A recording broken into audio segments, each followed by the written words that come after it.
दर्शकवृन्द नमस्कार। नेपाल मुहार युट्युब च्यानलमा यहाँहरूलाई हार्दिक स्वागत छ। आज हामी कुरा गर्दैछौँ प्राध्यापक डाक्टर निवर्तमान भूमि सुधार तथा शहरी विकास मन्त्री कुमार इङनामसँग। डाक्टर साहब, मन्त्रीबाट बाहिरिएपछिका दिनहरू कसरी बितिरहेछन्? नमस्कार, यहाँलाई पनि ठिकै छ। सामान्य ढङ्गले चलिरहेको छ, पहिला जस्तो त्यस्तै ढङ्गले चलिरहेको छ। तपाईँले 2016मा विश्व व्यापार सङ्गठनमा विद्यावारिधि गर्नुभयो। तपाईँले 11 वर्षभन्दा लामो अवधि काठमाडौँ स्कुल अफ लको क्याम्पस प्रमुख हुनुभयो। तपाईँले क्राइमका विषयमा पढाउनु भयो, विश्व व्यापार सङ्गठनका विषयमा पढाउनु भयो, तर मन्त्री खान चाहिँ फेरि शहरी विकास र भूमि जस्तो आफ्नो विधाभन्दा बाहिरको विषयमा मन्त्रीको जिम्मेवारी खान जानुभयो नि। यसलाई कसरी लिनुभएको छ तपाईँले? अब यो चाहिँ परिस्थितिको कारणले त्यस्तो परेको हो होइन। अब मेरो चोइसमा म त्यहाँ गएको पनि होइन। अब विशेष परिस्थितिमा म त्यहाँ गएँ, मलाई बोलाइयो होइन। बोलाइसकेपछि मेरो पोर्टफोलियो चाहिँ त्यही थियो। अब यद्यपि त्यसमा कामै गर्न नसकिने यस्तो त कोही पनि हुँदैन। त्यहाँ सिकिन्छ, किनभने त्यहाँ आफूले भन्दा नि अरूले धेरै सहयोग गर्ने स्थिति हुन्छ है। सहयोग लिन सक्नु पनि पर्छ। तर अरू विषय जस्तो सम्बन्धित विषय जस्तो कृषिमै भए पनि मलाई लाग्थ्यो म धेरै नै गर्न सक्थेँ, किनभने कृषिमा भयो अथवा कानुनमा हुन त त्यहाँ श्रीमान हुनुहुन्थ्यो होइन, अनिल श्रीमान, उहाँले राम्रै गर्नुभएको थियो। त्यो मेरो विषय चाहिँ अथवा उद्योग वाणिज्य भयो, वाणिज्य क्षेत्र त मेरो चाहिँ धेरै नै म धेरै गर्न सक्छु जस्तो लाग्ने विषयमध्ये कृषि वाणिज्य कानुनहरू चाहिँ थिए। तर त्यो चाहिँ अब सकिएन। तैपनि यसमा खासै केही छैन। जुन ढङ्गले मैले जुन पोर्टफोलियो पाएको थिएँ त्यसमा आफूले सके जानेसम्म गरियो, यस्तै हो। तपाईँको 110 दिनको कार्यकाल कस्तो रह्यो? तपाईँ कति सन्तुष्ट हुनुहुन्छ त्यसबाट? त्यसमा खासै अब सन्तुष्ट त यस्तो हुँदो रहेछ, सब्जेक्टिभ कुरा हो सन्तुष्टि होइन। अब 100% हुँदैन। अब मैले जुन ढङ्गबाट मैले जाने बित्तिकै एउटा खाका बनाएको थिएँ। खाका बमोजिम केही भयो केही भएन। खास गरेर भूमि सुधारमा चाहिँ मैले गएको पहिलो हप्तामै मैले एक्सन प्लानहरू बनाएको थिएँ। 43 हो अथवा 46वटा एक्सन प्लान थियो। त्यो एक्सन प्लानको रिभ्यू हुन्थ्यो र रिभ्यू मोटामोटी सबै नै भयो भनौँ न। छोटो अवधिमा गर्न सकिने जे जति थियो त्यो भयो। तर मैले शहर विकासमा मैले काम गर्न पाइनँ, किनभने म त्यहाँ 1.5 महिना पछाडि म त्यहाँ पुगेको हो। 1.5 महिना पछाडि पुगेको हुनाले त्यो एक्सन प्लानले पनि काम गरेन। दोस्रो कुरा, म त्योसँग त्यति भनौँ न एउटा पढाइको हिसाबबाट अनुभवको हिसाबबाट म अलिक पर नै थिएँ, किनभने त्यो टेक्निकल कुरा थियो। त्यो भनौँ न साइन्सहरू इन्जिनियरहरू धेरै पढेर जाने काम गर्ने ठाउँ थियो। त्यसैले गर्दाखेरि अलिकति कम कम्फोर्टेबल चाहिँ भयो। तैपनि हामीले अब त्यहाँ मन्त्री भएर जाँदा त पोलिसी लेभलमा कुरा गर्ने हो होइन। पोलिसी लेभलमा गर्दाखेरि त्यो काम किन भएन, काम कस्तो छ, कसले काम गरिरहेको छ, ह्यान्डल कस्तो छ, बजेटको व्यवस्था कस्तो छ, बजेट किन भएन, कस्तो मान्छेले त्यहाँ काम गरिरहेछ, त्यो मान्छेको क्षमता कस्तो छ, त्योभन्दा अगाडि कस्तो काम गरौँ र यसको आउटपुट के हुन्छ, अथवा कानुन कस्तो छ, त्यो कानुनहरू अरू मन्त्रालयसँगको समन्वय के छ, यो मन्त्रालयले गरिदिनुपर्ने काम अरू मन्त्रालयसँग समन्वय गरेर गरिदिनुपर्ने काम, यस्ता अलिकति पोलिसी लेभलका कामहरू बढी भएको हुनाले मन्त्रीहरूले गर्न नसक्नु भन्ने कुरा चाहिँ हुँदैन। तर आफ्नै विषयको भयो भने उसले चाहिँ भित्रै छिरेर कुरा गर्न सक्छ। जस्तो कृषिमा भनौँ न, कृषिमा मैले धेरैपल्ट भनिरहेको, मैले पठन पाठनमा पनि भनिरहेको जस्तो हामी कहाँ समस्या भनेको हामी दैनिक नै खाना खान्छौँ। खाना खाँदा भात खान्छौँ, तरकारी खान्छौँ, फलफुल खान्छौँ आवश्यकता अनुसार। अब हामीले त्यो त्यसै आउँदैन, त्यो त किनेर ल्याउने हो। तर त्यो किनेर खाएको चिजमा चाहिँ विषादीको मात्रा अथवा कन्टामिनेटेड भएको मात्रा चाहिँ धेरै छ। अब त्यो त हामीले क्लासमा त बारम्बार छलफल गरेको, केसहरू हेरेको, छलफल गराएको, त्यहाँ उनीहरूलाई भनौँ न प्रस्तुत गराएको दुनियाँ इस्युहरू थियो नि त।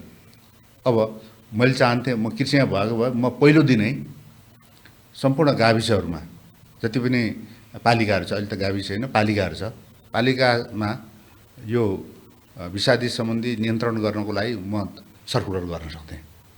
त्यसले त आम नागरिकमा राम्रो हुन्थ्यो नि त, किनभने विषादी खाइरहेछ, 100 रुपियाँ सामान खाइरहेछ, औषधि गर्ने 1000 लाग्छ।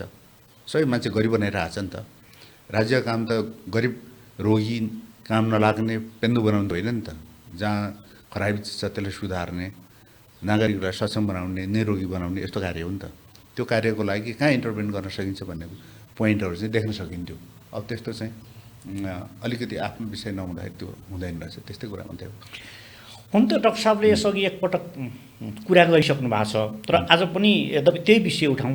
हजुरले मन्त्रीबाट बाहिरिने बेलामा कर्मचारीप्रति ठुलै आक्रोश पोखेर निस्कनु भयो। त्यो आक्रोश पोख्नुपर्ने कारण चाहिँ के थियो डाक्टर साहब? त्यो कर्मचारीहरूको अस्वच्छता, कर्मचारीहरूको स्वार्थ प्रेरित भावना, दुर्भावना थियो। त्यसलाई चाहिँ म कम गर्न चाहन्थेँ। अब त्यो कम गर्ने कुरा एउटा मात्रै क्षेत्रले नहुने रहेछ होइन, धेरै कुराहरूले त्यसलाई चाहिँ अर्थ प्रभाव पार्दो रहेछ। त्यो खास एउटा सानो इस्युसँग सम्बन्धित थियो। संसद भवन भदौ 24 गतेको घटनामा चाहिँ त्यो चाहिँ भनौँ न नष्ट भयो।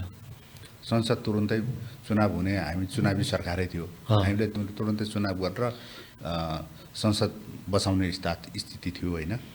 अब संसद बस्नुपर्ने त्यो त करिब करिब स्पष्ट कुरा नै हो नि त, त्यसमा त कुनै हुने सँगै थिएन। त्यसले गर्दा संसद बस्नको लागि त पहिला पो संसद भवन थियो, नहुँदा पनि यो के अरे संसद भवन नहुँदा पनि समस्या थिएन। अब त्यति अगाडिदेखि 76-75बाट चाहिँ काम सुरु गरेको संसद भवन होइन, 2 वर्ष 3 वर्षभित्र गर्ने भनेर त्यत्रो खर्च गरेर गरेको। अब त्यो त बनाइसक्नु पर्ने हो नि त, किन भएन? अब म्याथ थपेको छ, 3 वर्षभित्र गर्ने भने 3 वर्ष भएन, अर्को 3 वर्ष थप्यो, अर्को 3 वर्ष थपिने त्यस्तो। त्यसैले गर्दा मैले भनेको थिएँ, के भनेको थिएँ, गएको दिन भनेको थिएँ, तपाईँहरू काम गर्ने हो भने इमान्दारपूर्वक गर्नुहोस्, घुसिया म हेराउनु चाहन्न। मैले पहिलो मिटिङमा भनेको, 2टा मन्त्रालयमा भने यो देश बिग्रेको घुसिया हो, यो मन्त्रालयलाई सबैले घुसिया नै भन्छन्, तपाईँहरूलाई पनि भन्छन्। मैले भूमिमा पनि भने, सहरीमा पनि भने, तपाईँहरू घुसिया हुनुहुन्छ भने तपाईँहरूको मुख कालो हुन्छ, तपाईँहरू घुसिया हुनुहुन्न, इमान्दार हुनुहुन्छ भने तपाईँलाई केही पनि असर पर्दैन। घुसियालाई भनेको, तपाईँहरू सबैलाई भनेको होइन। र मैले अन्तिममा के भने म अब 65-67 दिन जस्तो चाहिँ त्यो सहरी विकासमा चाहिँ म मन्त्रीको रूपमा रहेँ होइन। र 1 हप्ता चान्चुन बाँकी रहँदा मैले भने अब तपाईँहरूलाई म एउटा अलिकति भनौँ न 1 महिना 2 महिना भए पनि म तपाईँहरूसँगै बसेर काम गरेँ। म तपाईँहरूलाई अलिकति धन्यवाद दिन चाहन्छु, मेरो आफ्नो ओपिनियन पनि राख्छु, तपाईँहरूले त्यसलाई केही फाइदा नै पुग्छ भनेर मैले एउटा कार्यक्रम गरेँ। त्यसलाई उनीहरू विदायी कार्यक्रममा परिणत गरेछन् होइन, त्यो मलाई थाहा पनि भएन। अनि मैले के भनेको थिएँ भने अब त्यो संसद भवन खास गरेर जुन गतिमा हुनु पर्थ्यो त्यस्तो भएको थिएन। म त्यहाँ दिनका दिन अब्जर्भ गर्थेँ, म मान्छे पठाउँथेँ त्यहाँ इन्जिनियरहरूसँग अथवा त्यहाँनिर विभाग प्रमुखहरू होइन, उनीहरूसँग डिजी भन्छन् होइन, उनीहरूसँग सबैसँग सम्पर्क गरिरहेको थियो। दिनमा कम्ती 2 पटक 3 पटक 2-3 दिनमा अल्टरनेट गरेर म आफै पनि जान्थेँ, अथवा म मेरो त्यो सचिवालयको व्यक्तिहरू कर्मचारीहरू हुन्थ्यो उहाँहरूले पठाउँथेँ होइन। र उहाँहरूले सुरुमा के भन्नुभयो त भन्दाखेरि अब यो हामी वैशाख के अरे फागुन 21 गते चुनाव हुन्छ, चुनाव पछाडि बढीमा चाहिँ पहिलो हप्तातिर सेसन बस्छ संसदको, त्यति बेलासम्म भवन तयार हुन्छ हुँदैन मैले सोधेको थिएँ पहिला सुरुमै। त्यो हप्ता दिन पनि नभइकन मैले सोधेको थिएँ त्यो मन्त्रालयमा। र उहाँले के भन्नु, यो तयार हुन्छ भन्नु। अनि रफ्तार अलिक कम भइसकेपछि मैले भने तपाईँहरू त सक्ने लक्षण छैन त भनेको। त्यहाँ 2टा हलहरू बनिरहेको छ, एउटा राष्ट्रिय सभाको लागि, अर्को प्रतिनिधि सभाको लागि, र बिचमा चाहिँ त्यो लबी छ, त्यो 2टै सभाको मान्य सदस्यहरू बस्नको लागि। अब त्यहाँ 200-250 भन्दा बढी सदस्य छन् हाम्रो फेरि होइन, ती सबै बस्न मिल्ने। अब कोही भेटघाट आउँछ, कोही बाहिरको मान्छे आउँछ, त्यसै बस्न ठुलो लबी बनाएको छ, त्यो सबैको तयारीको कुरा थियो। त्यो नसक्ने जस्तो देखिसकेपछि के हो मान्छे, अब 2टा सकिँदैन, एउटा चाहिँ सकिन्छ भने 15-20 दिन पछाडि एउटा भने राष्ट्रिय सभाको चाहिँ सकिन्छ, त्यो चाहिँ अलिक ठुलो थियो। अनि अलि पछि हुँदै गएपछि 1 महिना हुँदै गएपछि यो पनि सकिँदैन भनेर भन्नाले अनि त्यो त अनि समय एकदम अन्तिम हुँदाखेरि माघ सकियो, फागुन लागिसकेपछि पनि त्यस्तै हुन्छ। फर्स्ट पहिलो हप्तातिर अनि मैले सचिवलाई भने तपाईँको यो मान्छेले काम गर्छ र गर्छ किन न मैले उनलाई पनि बोलाएर भने डिजीले सकिन्छ भने जाउँ भनेर ठिक छ गर्न तपाईँहरू गर्ने हो मैले जसलाई राखेँ नि काम गर्ने मान्छे चाहेको हो अनि म धनकुटा गएँ बिचमा 13 गते 14 गते यो फागुनमा होला अनि अन्तिम भइसक्यो काम गर्दैन काम भइरहेको छैन डेभलपमेन्ट एकदम स्लो छ अनि त्यहाँ मैले सचिवलाई भने सचिवजी तपाईँको यस्ताले काम हुँदैन यो सकिँदैन तपाईँले मलाई चाहिँ बेइज्जती गर्ने हुनुभयो म मन्त्री जस्तो पनि भइन अब मैले के भनेर चाहिँ मुख देखाउने होइन किनभने रिजल्ट त छैन किनभने त्यो संसद भवन त मैले तयार गर्न सकिनँ मैले पहिला सार्वजनिक सञ्चार माध्यमबाट तयारी हुन्छ भनेर भनिसकेको तपाईँ पनि हुनुहुन्थ्यो भन्न भनेको होइन हुन्छ भएन भने म अरू कुरा थाहा छैन म यो डिजीको कारणले गर्दाखेरि काम भएन भनेर सार्वजनिक रूपमा पत्रकारलाई बोलाएर भन्छु होइन त्यसो गर्नु पर्दैन भने र अन्तिममा भएन चुनाव भयो चुनाव सकियो रिजल्ट भयो अझै पनि 2-3 महिना लाग्छ भनेर भने अहिलेसम्म पनि तयार भएको छैन होइन अनि मैले त्यही कुरा भनेको त्यहाँ अरू कुरा केही पनि होइन मैले त्यो कुरा उनलाई स्पष्ट भने तपाईँहरूको कारणले गर्दा तपाईँको ढिबीको कारणले गर्दा डिजी फेरेर डिजी नफेरेको कारणले गर्दा यो काम भएन भन्नु भने त्यही भनेको कुरा र मैले त्यहाँ भनेको शब्द के हो त मैले आफ्नो पर्फर्मेन्स राम्रो देखाउन नसकेको कारणले गर्दाखेरि म फेल भएँ भनेर भनेको मुख्य कारण चाहिँ त्यो र वास्तवमा म फेल भएको पनि हो किनभने मेरो रिजल्ट त आएन नि त डाक्टर साहब तपाईँले भूमि व्यवस्था मन्त्रालयको नेतृत्व गरिरहँदा 2049 साल पुसमा तत्कालीन सरकार गिरिजाप्रसाद कोइराला नेतृत्वको सरकारले काठमाडौँ उपत्यकाभित्र कति जग्गा अतिक्रमण भएको छ सार्वजनिक जग्गा त्यसको छानबिन गर्न तत्कालीन पूर्व सचिव रामबहादुर रायलको एउटा नेतृत्वमा एउटा आयोग बनाएको थियो त्यो आयोगले 2 वर्षभन्दा लामो समय अध्ययन गरेर होइन सरकारलाई प्रतिवेदन पनि बुझायो 52 होइन त्यो प्रतिवेदन आजसम्म सार्वजनिक भएको छैन होइन तपाईसँग जुन नैतिक निष्ठा छ होइन तपाईँ जुन इमान्दारीको बाटो हिँड्नु भएको छ तपाईँले चाहिँ त्यो सरकारले लुकाएर राखेको प्रतिवेदन सार्वजनिक गर्नु होला भन्ने विश्वास हो तर तपाईँले त्यो प्रतिवेदन पनि सार्वजनिक गर्नु भएन नि यो यस्तो रहेछ त्यहाँ राहुल आयोगको प्रतिवेदनमा चाहिँ थुप्रै प्रतिवेदनहरू छ तीमध्ये अधिकांश सार्वजनिक भएको छैन त्यो पनि खोजेपछि हामीले भेट्यौँ होइन भेटेर त्यो सबै अध्ययन चाहिँ भएको छ अध्ययन भयो र अध्ययन भएर त्यसको केही पार्टहरू जो एकदम गम्भीर लागेका कुराहरू जस्तो राहुल आयोगले भनेको त्यहाँ कति 18,000 रोपनी होला 18,500 रोपनी 18,000 350 400 कति रोपनी छ होइन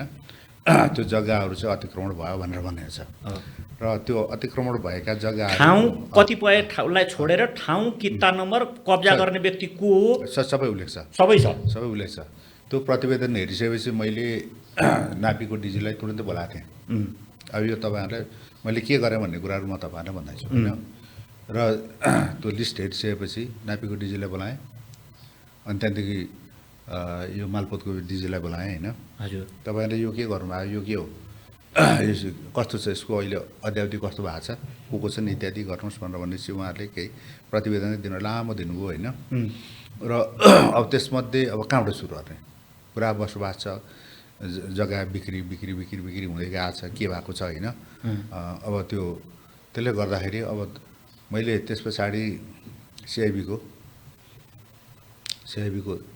प्रमुख अहिले पनि उहाँ नै हुनुहुन्छ डिजी डाक्टर मनोज केसी होइन उहाँ नै हुनुहुन्छ भनेर मैले बोलाएँ यस्तो छ अब यो सबै नसकिए पनि यसको केही चाहिँ कारबाही अगाडि बढ्नु पर्ला भनेर मैले उहाँलाई भनेँ होइन उहाँ आउनुभयो उहाँले हेर्नुभयो र कारबाही गर्नको लागि उहाँ निकै खट्ने नै मान्छे हुनुहुँदो रहेछ एकदम हल्का ढङ्गले जहाँ बोलाए पनि आइहाल्ने यस्तो सहयोग गर्ने खालको नेचर रहेछ उहाँले इमानदार प्रहरी अफिसर हो त्यो मैले फिल गरेँ र अब त्यो गर्नको लागि मैले त्यसलाई पनि दिएँ अरू पनि 2-3वटा इस्युहरूलाई उहाँलाई अनुसन्धानको लागि भने होइन भन्दाखेरि बिचमा उहाँले गर्दै हुन्थ्यो 1-2 ठाउँमा कहाँ जानुभयो बाहिर जानुभयो डिस्कन्टिन्यू भयो अब त्यो त्यत्रो प्रेसरमा काम भएन जस्तो लाग्छ सिबिआईले पनि र त्यहाँ यदि भइदिएको भएदेखि त्यहाँ धेरै त होइन त्यसमध्ये केही होइन केहीहरूलाई कारबाही गर्न सकिन्छ कामै होला। कामै नभए पनि त तपाईँले त्यो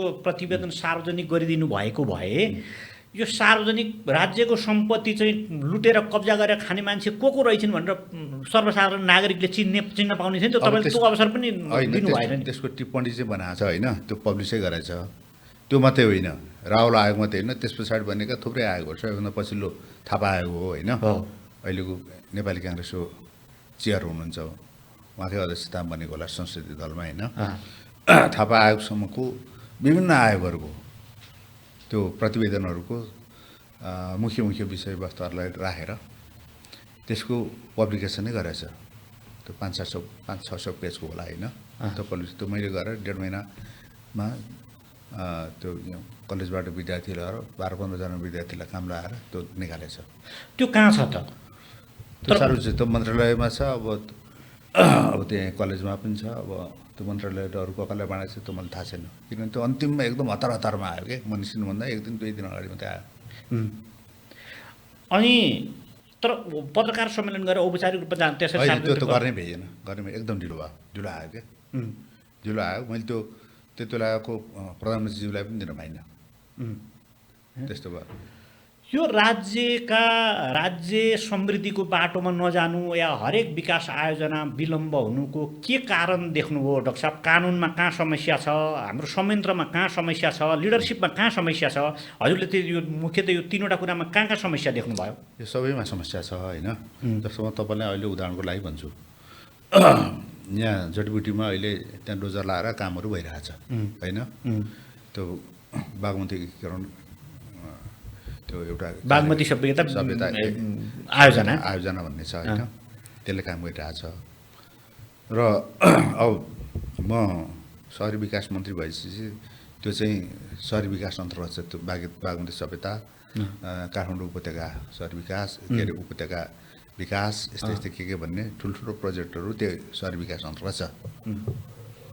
अब त्यति बेला यहाँ थुप्रै आयोजनाहरू सञ्चालन गरिरहेछ। सञ्चालन गर्दाखेरि 2-3वटा कुराहरूको त्यो अवरोध रहेछ। पहिलो अवरोधको रूपमा गुठी रहेछ। गुठीको जग्गा छुनै नहुने, अदालतले सही 1.5 सयभन्दा फैसला गरेर राखेको छ। गुठीको जग्गा चलाउनै हुँदैन भनेर लेखेको छ, फैसला गरेछ होइन। अनि अब त्यसलाई गुठी ऐनमा संशोधन गर्नुपर्छ कि पहिला ऐन संशोधन गर्ने स्थिति थिएन। अब त्यहाँ गुठी सञ्चालन गर्ने एउटा सञ्चालक समिति हुन्छ होइन। अब त्यहाँ म आफैले पनि त्यहाँ 1-2 जना थपेर त्यहाँ अध्यक्ष मात्रै हुनुहुन्थ्यो र भनौँ न यो मन्त्रालयको प्रतिनिधित्व गरेर अरू मान्छेहरू थपेर चाहिँ त्यो सञ्चालक समितिको संरचना गर्ने गुठी संस्थानमा व्यवस्था छ।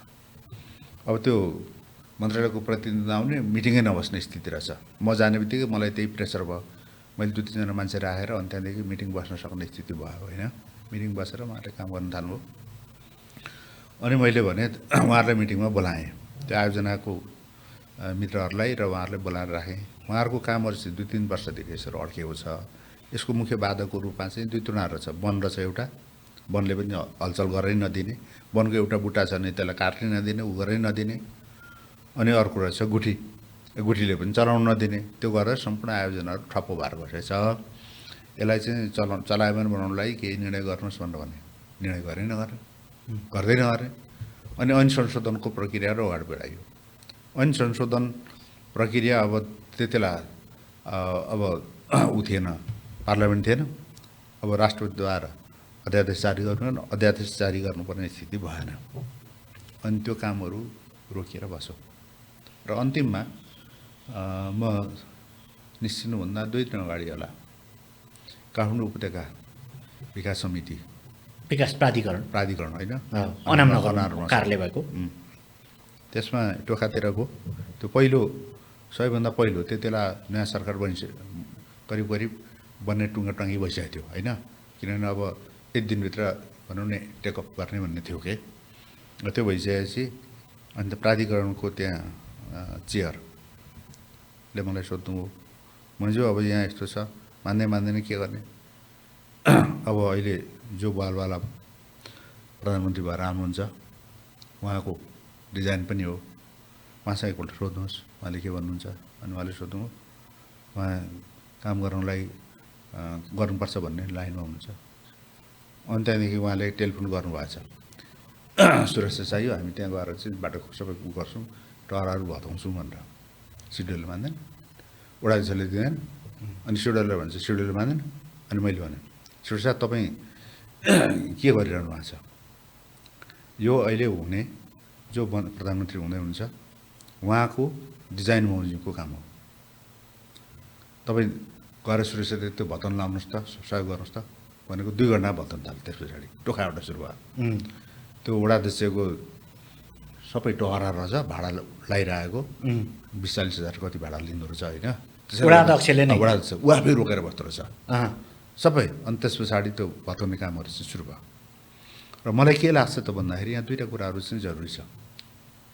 देश विकास नगर्ने होइन, देश विकास नगर्ने भनेर त्यो दायित्वबाट पेन्सन मिल्दैन। देशलाई अविकसित बनाउने कुकृत्य हो क्या त्यो। देश काम नगर्ने होइन, देशलाई अविकसित बनाउने, देशलाई गरिब बनाउने, आम नागरिकहरूलाई गरिब बनाएर सबै मजदुर बनाउने काम हो त त्यो त। मन्त्रीले काम गरे, मजदुरको रोल हुन्छ, नागरिकहरू गरिब बनाएको, मजदुर बनाएको, सचिवले गरेर सचिव हुन्छ, जो त्यहाँ इन्भल्भ हुन्छ सबै हो नि त त्यो त। किनभने यहाँ निराश हुन्छन्, विदेश जान्छन्, विदेश गएर के गर्नु त, भात खानु पऱ्यो, काम गर्नु पऱ्यो। त्यसै गरेर मजदुर हुन बाध्य कसले बनायो त भन्दाखेरि त्यहाँ 2टा कुराले गरिरहेको छ। एउटा यहाँको कर्मचारीहरूको काम नगर्ने प्रवृत्ति र जति काम गरिन्छ त्यसमा चाहिँ आफूले पनि केही पाइहाल्नुपर्छ भन्ने मनोवृत्ति। सरकारले त्यत्रो राजनीतिक दायित्व के अरे भनौँ न राजकीय दायित्व दिएको छ, पैसा दिएको छ, सुविधा दिएको छ, गाडी दिएको छ, दुनियाँ थोक दिएर राखेको छ, इज्जत दिएको छ। त्योभन्दा बढी उसलाई के चाहियो? त्योभन्दा बढी उसले चाहियो भने धेरै पैसा चाहियो भने त व्यापार गर्नु काम त छ नि त।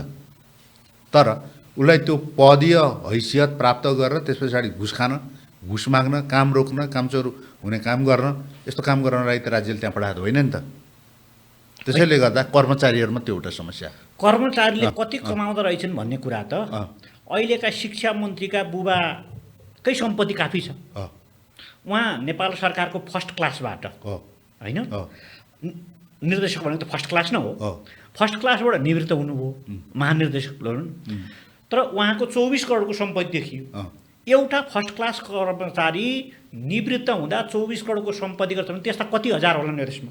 अब त्यो उहाँले घुस खाएरै बनाउनु भयो के गर्नु यतातिर म जान्न होइन, उहाँको अरू पनि केही थियो कि मलाई सबै थाहा छैन। तर एउटा सामान्य कर्मचारी, इमान्दार कर्मचारी हो भने उसले त्यसरी कमाउन सक्दैन। धेरै कर्मचारी साथीहरू पनि हुनुहुन्छ, उहाँहरू भन्नुहुन्छ सामान्य भात खाने हो, बाँच्ने हो, छोराछोरी दुःख सुख पढाउने हो, यति मात्रै हो होइन कर्मचारीले गर्ने भनेको। कुनै आय अर्जन हुँदैन। अब आय अर्जनको कामहरू गरेछ भने त्यो नगर्नु भनेर जस्तो निजामती सेवा ऐनले रोकेको अवस्थादेखि बाहेक त्यहाँ अनुमति लिने प्रक्रिया छ, के छ, परिवारको अरू सदस्यले गर्न सक्छ, ती कुरा त छुट्टै छन् नि त। त्यस्तै गरेर अब भनौँ न कुनै पैतृक हुनसक्छ होइन, यस्तो कुनै, त्यसले गर्दा म त्यतातिर जान चाहन्नु। तर कर्मचारीहरूमा घुस खाने र घुसको आधार मात्रै काम गर्ने प्रवृत्ति चाहिँ असाध्य छ। यो सबैभन्दा धेरै अर्थ मन्त्रालयमा, म अर्थ मन्त्रालयले नै भन्ने त्यति बेला। म तपाईँलाई उदाहरणमै भन्छु, म कैलाली गएँ, कैलालीमा एउटा कार्यक्रममा गएँ। कैलालीमा गइसकेपछि पछि त्यहाँको कार्यालय प्रमुख मन्त्रालयमा आए। उनले के भन्यो भन्दा यहाँ हामीले काम सकेको 6 महिना कि 1 महिना 1 वर्ष कति भयो, 3 करोड बाँकी छ, त्यो पैसा दिनु पर्यो। अब त्यहाँ सरकारको अर्थ सम्बन्धी एउटा नीति चाहिँ के छ भने त्यो चाहिँ बजेटमा परेको हुनु पर्यो र त्यो निरन्तर रूपमा चाहिँ कहीँ अवरोध नभएको बजेट हुनु पर्यो र कामहरू सम्पन्न भएको हुनु पर्यो अथवा काम निरन्तर भइरहेको हुनु पर्यो, त्यस्तो बजेटहरूको निकासा भइरहन्छ भन्ने एउटा नियम छ क्या। अब उसले त त्यो सरकारको बजेटमा पनि परेको र काम पनि सम्पन्न भएको, 3 करोड उसको उसले काम सक्यो, उसले अब बुझाइ पनि सक्यो, हेर्नुपर्ने पनि गरिसक्यो भनेपछि त्यो पैसा त भुक्तानी गर्नु पर्यो नि त। भुक्तानी गर्दैन। अनि गरेपछि मैले अर्थमन्त्री त्यति बेला जो हुनुहुन्थ्यो उहाँले भने यस्तो यस्तो रहेछ, उसको पैसा भुक्तानीको लागि त्यहाँ हजुरले यसो हेरिदिनु पर्यो भनेर भने। उहाँले के भन्नु भने होइन ठिकै त भइहाल्छ नि भन्नुभयो। अनि भएन। अनि फेरि मैले गरेँ यो त भएन छ, होइन यो वर्षको बजेट चाहिँ परेन छ भन्नुभयो अर्को कल गर्दा। अनि त्यहाँ त्यो पछि मैले बुझेँ के रहेछ भने त्यस्तो बजेट सम्पन्न भइसकेपछि केही प्रतिशत रकमहरू त्यहाँ बुझाउनु पर्दो रहेछ अर्थमा नि त्यो अनिवार्य नियमै रहेछ जसले दिँदैन हुँदैन टेबल मनीबाट बुझाउनु पर्ने टेबल मुनि टेबलमाथि जहाँ जहाँ छ उनीहरूको प्रक्रिया बमोजिम दिनुपर्ने जे होस् उनीहरूलाई चाहिँ अलिकति गोरुलाई घाँस दस्तुर दिनु पर्यो घाँस हालिदिनु पर्ने त्यस्तो रहेछ घुसिया प्रक्रिया नि अनि मैले त्यो सहरी विकासमा भन्दाखेरि यो पनि भने अर्थ मन्त्रालय सबैभन्दा घुसिया रहेछ यो देशमा अर्थ मन्त्रालय अहिले पनि छ घुसिया किनभने उसले त्यहाँ गएर ठेकेदारले गएर केही कुराहरू गर्यो भने त्यस्तो रकमहरू निकासी पनि हुन्छ ठेकेदारले केही गरे भने रकम निकासी पनि हुँदैन राज्य अर्थात् तपाईँलाई राज्यको प्रशासकीय निकायले अर्को एउटा बदमासी नि गरेको छ नि डाक्टर साहब जस्तो चाहिँ के हो भने हो यसरी काम सम्पन्न भइसकेको आयोजनाको पनि तपाईँलाई 1 करोड 2 करोड 5 करोड 20 करोड 50 करोड 1 अर्बसम्म पैसा रोकेर बस्ने ठेकेदारहरूलाई अरूलाई दिनुपर्ने होइन अरबौँ तर ती ठेकेदारहरूले या तपाईँलाई काम गर्ने मान्छेले चाहिँ 2 दिन राजस्व तपाईँलाई चाहिँ तिर्न ढिलो भयो भने चाहिँ उनीहरूबाट चाहिँ ब्याजको स्याजको ख्याच असुलेर लिने यो त राज्यको बेठिक नीति होइन यो अब ठेकेदारहरू फटाछन् यो कुरा त सबैलाई स्पष्टै छ होइन तर ठेकेदार आफै मात्रै फटाउन सक्दैन त्यहाँ कर्मचारी मिल्नुपर्छ र धेरै कर्मचारीहरूको आड भरोसा राजनीतिक नेतृत्व गर्ने जो मन्त्रीहरू हुन्छन् होइन उनीहरूको पनि त्यत्तिकै चाहिँ भूमिका हुन्छ जस्तो म तपाईँलाई एकदम खुला भन्छु यो भक्तपुर मालपोत कार्यालय त्यहाँ कलङ्की मालपोत कार्यालय चाबेल मालपोत कार्यालय यो काठमाडौँको सबैभन्दा एट्र्याक्टिभ कार्यालय रहेछ भूमि व्यवस्थामा माल कार्यालयमा यो पदहरू सबै त्यहाँको कुर्सीहरू बिक्री हुँदो रहेछ 45 लाखको दाम रहेछ त्यो कुर्सीको दाम नि 1 वर्षको त्यो पैसा तिरेर त्यहाँ मान्छे गएपछि त्यसले काम गर्छ कि घुस खान्छ स्वाभाविक रूपमै घुस खान्छ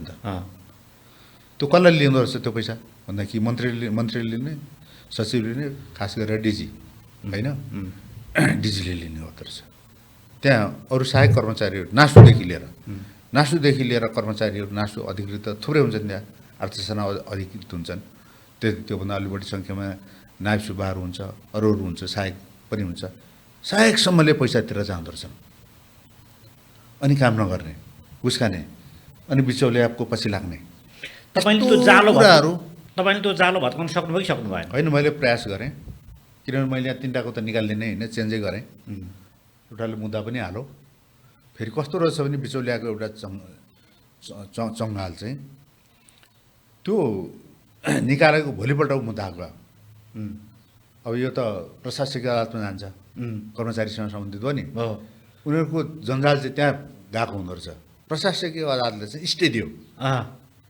बडो अचम्मको नि त्यहाँ 2टा मैले त्यसरी गरेको थिएँ 2टाले स्टे दियो भनेपछि यसको नेक्सस चाहिँ त्यस्तो राम्रो बिल्डअप बनाएको हुँदो रहेछ पछि मैले भनेको त्यहाँ कर्मचारीहरूको पेपरहरू पनि रहेछ कसैलाई मन परेन मनपरी लेखिदिने घुस खायो भनेर भन्ने मन्त्रीलाई नै बदनाम गराउने आफू बदनाम छ तर आफ्नो इच्छा पुरा हुन पाएन भने निर्दोषलाई पनि बदनाम बनाइदिने लेखिदिने मैले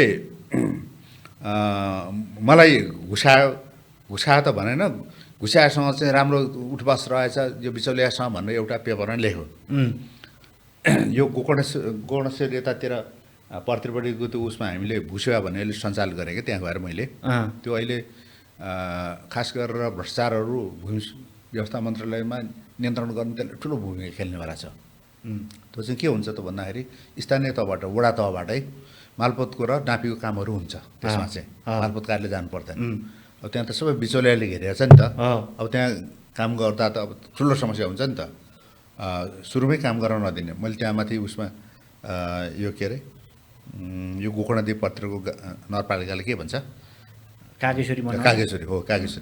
कागेश्वरीमा पहिलोपल्ट उदाहरण गरेको स्थानीय तहको भूसेवा सञ्चालनको लागि सञ्चालन भयो त्यहाँ खुसी भए सबै खुसी भए सञ्चालन भएको दिन एउटा काम पनि भयो भोलिपल्ट दिए सबै कम्प्युटर त्यो त अनलाइन हुनुपर्छ सबै होइन अब त्यसको एक्सेस मालपोत कार्यालयमा हुन्छ एक्सेस चाहिँ यो के अरे नापी कार्यालयमा हुन्छ किनभने उसले त्यो डकुमेन्ट मागेर अनि त्यहाँ तीबाट प्रिन्ट धनपूर्जा दिने हो अनि सबै बिगार दिने मालपोत कार्यालयमा अनि त्यहाँ एउटा नयाँ हाकिम लिएर गयो उसले पनि गर्न सकेन ऊ पनि मिलो अथवा उसलाई त्यहाँ काम गर्नै दिएन त्यस्तो अब अहिले यो त देशभरि नै सञ्चालन गर्ने भन्ने छ होइन। त्यति बेला यसमा धेरै प्रयास गरेछ भूसेवाको लागि। त्यो भइदियो भने सम्भवतः थुप्रै मालपोत के अरे भूमि व्यवस्था घुस्याएको मन्त्रालय भन्ने छ नि, त्यो पुरा त्यो इतिहास मेटिङ हुनेवाला छ। त्यो सञ्चालनमा त्यो चाहिँ भयो। त्यो एकदम मेहनत गरेर भएको कामहरू मात्रै त्यो एउटा हो भूमि व्यवस्थामा। डाक्टर साहब, तर जो काठमाडौँ उपत्यकामै 18,000 रोपनीभन्दा बढी राज्यको सम्पत्ति अथवा सार्वजनिक जग्गा अतिक्रमण भएको छ नि, त्यो जग्गा राज्यको नियन्त्रणमा आउन सक्छ? आउन सक्छ, तर धेरै कम्प्लिकेसन भइसक्यो। किनभने त्यो धेरै वर्ष पनि भयो होइन। 50 भनेर 30-35 वर्ष भइसक्यो। त्यो 52 सालमा आएको, 52 सालभन्दा अगाडिको कुरा हो नि त। त्यो 40, 45, 30, 35बाट सुरु भएको छ। अब यत्रो लामो अवधि भएको छ, धेरैपल्ट किनबेच भएको छ। त्यो बनेको घरहरू छन्, घरहरू बनेको छ, संरचना पनि पुरानोदेखि नै छ होइन। अब त्यसले गर्दाखेरि अब त्यो मिच्नको लागि त्यो गुठीले इनिसिएसन लिनुपर्ने हो होइन। खास गरेर धेरै जग्गाहरू चाहिँ गुठीकै जग्गा छन् त्यहाँ होइन, सार्वजनिक जग्गा पनि छ। मैले 70 सालको सेरोफेरोमा डाक्टर साहब काठमाडौँ उपत्यकालाई हेरेर 3वटा स्टोरी गरेको थिएँ। एउटा राज्य सत्ताको जगमा बनेको बानेश्वर भनेर, यो बानेश्वर मूलत गौशालादेखि यो नयाँ बानेश्वर पुरानो बानेश्वर कसरी घना बस्ती बन्यो, यहाँ कस्तो थियो पहिले भनेर एउटा स्टोरी गरेका थिएँ। त्यो हेर्दा पहिले पानीका धारामाथि अहिले घर बनेका छन्, सार्वजनिक धाराहरूमाथि। खोलामाथि चाहिँ अब धारा त सानो कुरा भइहाल्यो, खोलामाथि।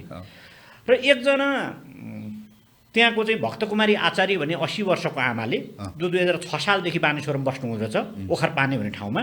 उहाँ 80 वर्षको हुनुहुन्थ्यो मैले कुरा गर्दा। बाबु त्यहाँनिर चाहिँ उहाँहरूले 11 सालमा बनाएको एउटा घर त्यो बेला जस्ताको जस्तै थियो। यो हाम्रो 11 सालमा बनाएको घर एउटा यो हेर्नु बनायो भनेर त्यहाँनिर चाहिँ पानीको धारो थियो। हामी त्यहाँको धाराको पानी ल्याएर खान्थ्यौँ। अहिले त्यहाँ घर बन्नु हेर्नुहोस् त भनेर मलाई देखाउनु भयो त्यो स्टोरी है एउटा। दोस्रो, मैले चाहिँ गुठीको जग्गा अरूकै कब्जा मैले गरेका थिएँ। कमल पोखरीमा नेपालका एकजना प्रधान न्यायाधीशको, मैले त्यो स्टोरीमा त त्यो प्रधान न्यायाधीशको नाम पनि लेखेको छु। प्रधान न्यायाधीशले कमल पोखरी गुठीको 5 रोपनी जग्गा अतिक्रमण गरेका छन्। अहिले समस्या पछिल्लो समस्या नि है यही समस्या छ। खास गरेर यो मैले त्यसको सबै उहरू म्यापिङ गरेर राखेको छ होइन। मैले त्यसै गरी अर्को डाक्टर साहबलाई भन्दैछु, मालपोतको एकजना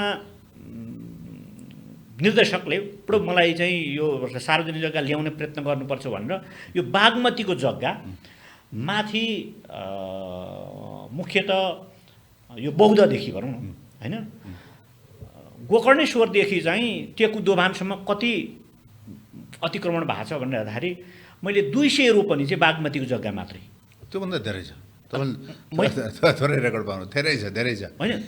यहाँ बिचमा म तपाईँलाई भनौँ, यहाँ यो पशुपति यो कोटेश्वरदेखि यतापट्टि के भन्छ त्यहाँ त्यो कोटेश्वरदेखि अलिक पत्रिपट्टि के भन्छ, टेकुदो के दोभान, उताबाट मनोहर आएर मिसिनेर यताबाट बागमती गएर होइन, यता पशुपतिबाट यता आउने, पशुपतिबाट तिलगङ्गा तिलगङ्गा मुनिको त्यो सिनामङ्गल एरियामा एउटा मुद्दा रहेछ होइन। त्यो मुद्दा वृहत इजलास प्रधान न्यायाधीश भएर फैसला भएको रहेछ। त्यहाँ अब उहाँको नाम म भनिदिन्छु होइन, उहाँ रामप्रसाद श्रेष्ठ प्रधान न्यायाधीश हुँदा उहाँ धेरै क्लिन इमेज बनाउनु भएको थियो होइन। उहाँले फैसला गर्नुभएको थियो, त्यो मलाई थाहा थिएन। त्यो उहाँले गरेको फैसला, उहाँ त रिटायर हुनु होइन। त्यस पछाडि फेरि सर्वोच्चमा कता घुमघाम गरेर चाहिँ फेरि अदालतमा मुद्दा पुग्यो, पुनरावलोकनको लागि भनेर दियो। के हुँदै गयो के। अब त्यहाँ गइसकेपछि त पुरै उल्टिसकेपछि उहाँलाई एकदम न्यायले पनि त्यसको भइहाल्छ नि त, आफूले गरेको काममा कुनै त्यस्तो भयो भने त आफूलाई लाग्छ नि त। उहाँले पर्सनल्ली उहाँको राम्रो सम्बन्ध चाहिँ अस्ति आयोगको अध्यक्ष हुन्थ्यो गौरी श्रीमान होइन, गौरी बहादुर कार्य, उहाँ मका आउनुभयो। उहाँले फैसला दिनुभयो, दुइटै फैसला दिनुभयो। अघिल्लो फैसला उहाँले पूर्व प्रधान न्यायाधीशले गरेको कुरा, पछिल्लो न्यायाधीशले गरेको फैसला, पछिल्लो फैसला गर्ने न्यायाधीश को हुनुहुन्थ्यो अब त्यो नाम नभन्नु, फेरि उहाँले अब के लिनुहुन्छ होला होइन। राम्रो कुराको मात्रै मैले भनिरहेको। अहिले अदालतमै हुनुहुन्छ उहाँ, त्यही त भन्न सकिएला नि। अदालतमा उहाँ केही त निस्किनु होला।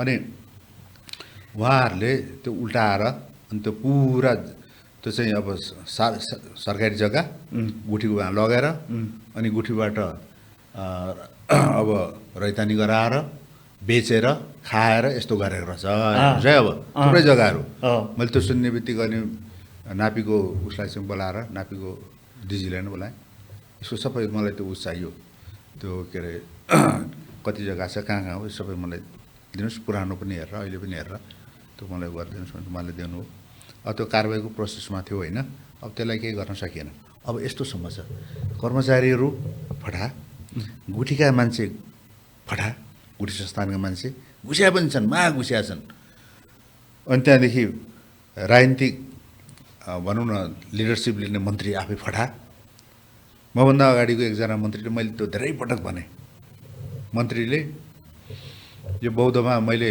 एकदम फ्रस्ट्रेसन भएको बौद्धको त्यो एकजना चिनिया लामा भन्ने पद छ के तपाईँलाई थाहा छैन बौद्धको पुजारीलाई चिनिया लामा भन्छ त्यसको टाइटल चाहिँ चिनिया लामा हो किन भनेर चाहिँ उसले चाइनिज भाषा पनि जान्नु पर्दो रहेछ भनेर त्यसको नाम चाहिँ चिनिया लामा रहेछ अब त्यो बौद्ध मन्दिरबाट त धेरै पहिलादेखि हो होइन धेरै पहिलादेखि लामा भएर आएर बसिरहेको योभन्दा अगाडिको त्यो चिनिया लामाले 5 करोड तिरेर 4 वर्षको लागि पद किनेको रहेछ 5 करोडमा त्यो मैले थाहा पाएँ मैले थाहा पाइसकेपछि त्यसलाई मैले हटाउँछु भने निर्णय गर्न लाएँ हटाउने पत्र पनि पठाइदिएँ होइन तिमी हटाएको भने त्यो पत्र पठाइसकेपछि त्यो सबै ठाउँमा गएछ अब यहाँ नाम नपाउनु दुईजना प्रधानमन्त्रीले मलाई पूर्व प्रधानमन्त्रीले मलाई कल गरे त्यो त त्यस्तो होइन नि त्यो त उ गरिदिनुपर्छ नि यसले त यस्तो हुन्छ त्यस्तो हुन्छ दुनियाँ कुरा हुँदैन भने दुईजना पूर्व प्रधानमन्त्रीले त नै फोन गर्नुभयो तपाईँलाई अनि उहाँले मान्छे पनि पठाउनु भयो त्योदेखि भाइ त्यो बिचौलिया त्यो फटा मान्छे रहेछ होइन धेरै बिचौलियाहरू आए म कहाँ यस्तो गर्नुहुन्छ त्यस्तो मेरो नाताका मान्छेहरू पनि आए मैले उहाँहरूलाई तपाईँले यो कुरा गरिदिनुहोस् जानुहोस् भन्नु भने पछि अब प्रधानमन्त्री कहाँ जानुभएको छ होइन अनि पछि उहाँले मलाई भन्नु यसमा त्यो बल नगरोस् भन्नुभयो प्रधानमन्त्रीले प्रधानमन्त्रीले बल नगरोस् भन्नु तपाईँलाई अनि मैले केही पनि गरिनँ अनि पछि तिनीहरू निर्वाचन आयोगमा त्यतिबेला निर्वाचन संहिता लागिसकेको थियो उनीहरू निर्वाचन आयोगमा गए निर्वाचन आयोगले अब त्यहाँ सबै सेटिङको कुरा त हो नि त्यहाँ एउटा पत्र लेख्यो यो चाहिँ पहिलाको अवस्थामा ल्याइदिनु गरी कोनी क्याति भनेर मलाई त्यो पढ्ने पत्र मलाई देखाएर त च्यात्र फाल्दिएँ होइन मलाई एकदम मनाउन रिस उठ्यो अनि पछि मैले निर्वाचन आयुक्तलाई तपाईँले यो चाहिँ गलत गर्नुभयो भनेर भने अब उहाँको पनि आफ्नै बाध्यता थियो के थियो मलाई थाहा छैन होइन उहाँले गरेको पनि हो कि होइन त्यो पनि थाहा छैन तपाईँ तर भन्ने त उहाँलाई नै हो नि त मैले जानेको मैले बुझेसम्म जो झन् 7-8 वर्ष यता मैले कुमार इङ्नाम डाक्टर साहबसँग सङ्गत गरेको छु र हामीले एकअर्कालाई जसरी चिनेका छौँ तपाईँ डाक्टर साहब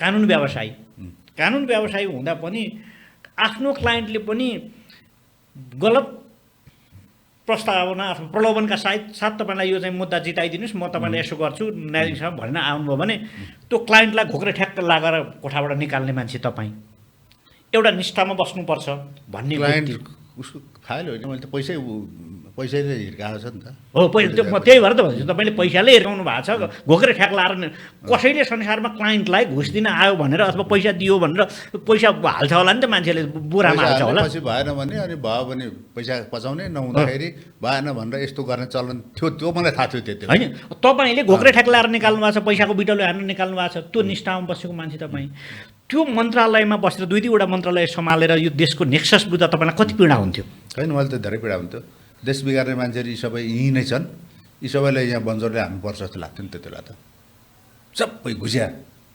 त्यसमध्ये केही पर्सेन्टहरू एकदम निष्ठावान पनि थिए इमान्दार पनि थिए छन् सबैलाई एउटै बास्केटमा हालेको होइन तर अधिकांश घुस्या जो कुनै पनि पार्टिकुलर पदलाई मेटेर जान्छ नि त्यो मान्छे फटा हुन्छ मेरो एउटा रिडिङ चाहिँ यो पद मलाई जसरी पनि चाहिन्छ भनेर बिहान बेलुका तेल बोकेर घिउ बोकेर खुट्टाले हिँडेर नमस्कार गरेर अरू दुनियाँले हार गुहार गरेर जान्छ त्यो मान्छे फटा हो र यस्तो त देखिएको छ र उनीहरूले त्यस्तो मान्छेले कहिले काम गर्दैन उसले त्यहाँ गर्ने भनेको घुस खाने मात्रै हो कहाँ बिगार्ने कहाँ सेटिङ गर्ने यही काम मात्रै गर्छ उसको सम्पूर्ण ध्यान त्यसमा हुन्छ जो गर्ने मान्छे हुन्छ त्यसमा ध्यान हुँदैन।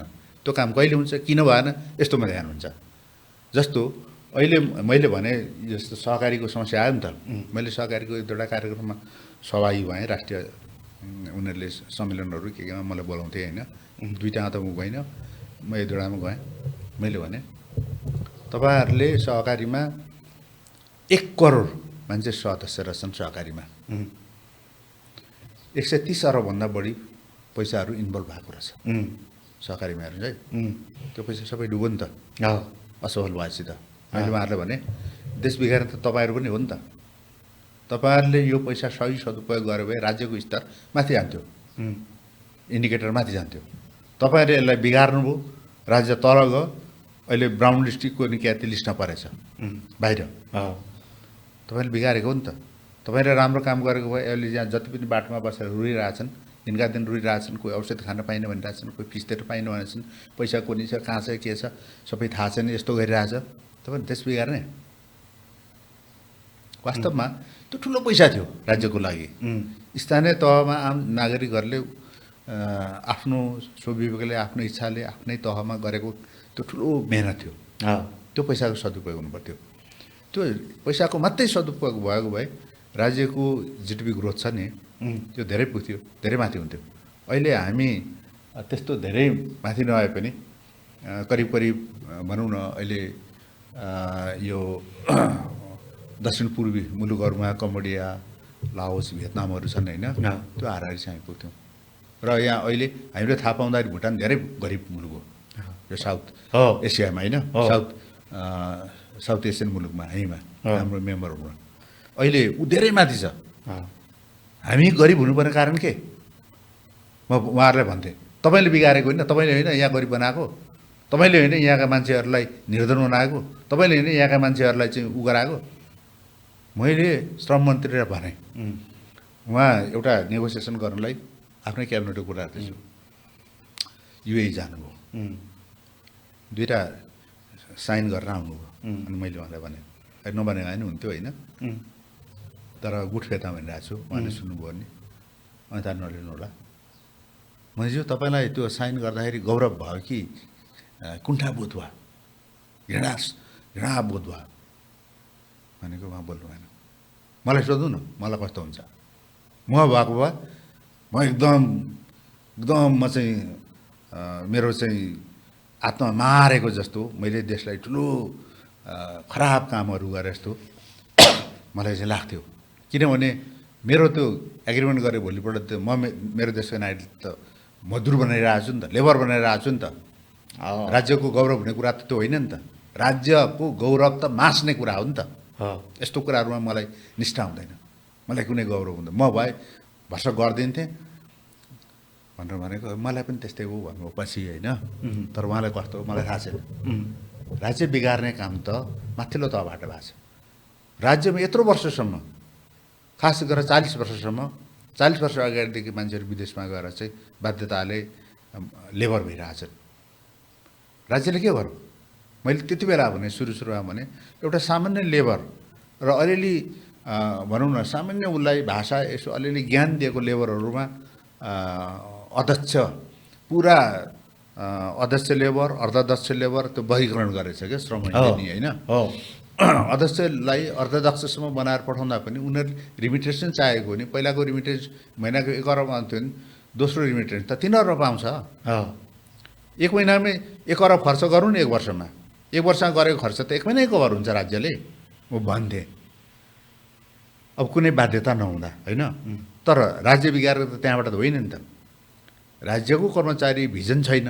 भिजन चाहिँ कस्तो भन्दा मलेसियामा सबै अब कार्टेलिङ गर्ने, सबै मजदुरहरूले चाहिँ त्यो फल्ना ठाउँबाट चाहिँ सबै यो स्वास्थ्य परीक्षण गर्ने, अनि त्यो पैसा चाहिँ एकीकृत गरेर चाहिँ त्यहाँ एजेन्टलाई बुझाउने, त्यो एजेन्ट मार्फत आफू पनि खाने। त्यो स्वास्थ्य परीक्षण पनि कार्टेलिङ छ नि त डाक्टर साहब। त्यही त, त्यही कार्टेलिङ त भनेको त मन्त्री समयले खाने।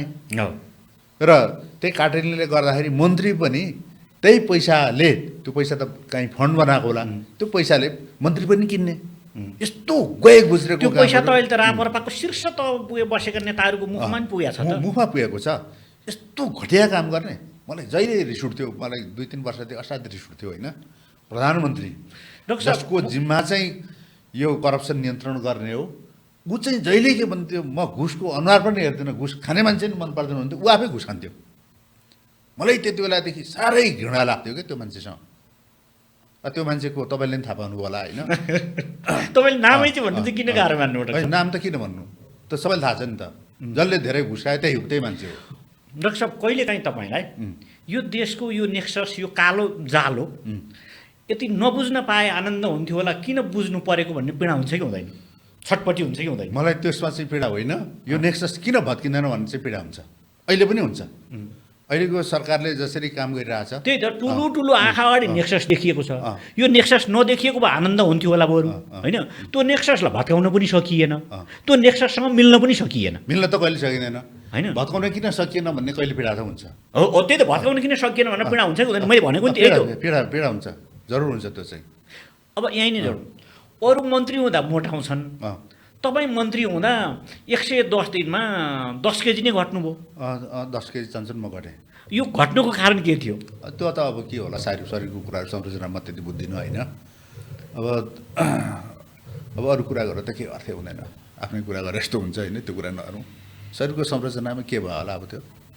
तर त्यही मन्त्री भएको बेलामा चाहिँ घट्नुपर्नेको त कारण होला नि। तपाईँ त्यसपछि आएपछि बरु मोटाउनु भएको छ। म अलिकति सुधार भएको छ अहिले, होइन? अब डाक्टर साहब, हामीलाई यो भनिदिनुहोस् कि हाम्रा दर्शकहरूलाई, तपाईँलाई तत्कालीन पुनरावेदन अदालतमा न्यायाधीश प्रस्ताव गरेको होइन? यो विषयमा अलिकति तपाईँ सर्वोच्च अदालत पनि न्यायाधीश प्रस्ताव हुनुभयो। यो यसको पृष्ठभूमि अलिकति कसले गर्नुभएको थियो अलिकति भनिदिनुहोस् तपाईँ। अनि पुनरावेदन अदालतको र सर्वोच्च अदालतको न्यायाधीश बनेर नजानु भएको मान्छे मन्त्री खान चाहिँ किन जानुभयो? यो चाहिँ तपाईँले ठिकै कुरा गर्नुभयो होइन। म जति बेला पुनरावेदन, यो 65-66 सालतिरको कुरा हो होइन, पुनरावेदनको लागि त्यति बेला पहिलोपल्ट भएको, पछि दोस्रो पटक पनि 2 वर्ष पछाडि पनि भयो होइन।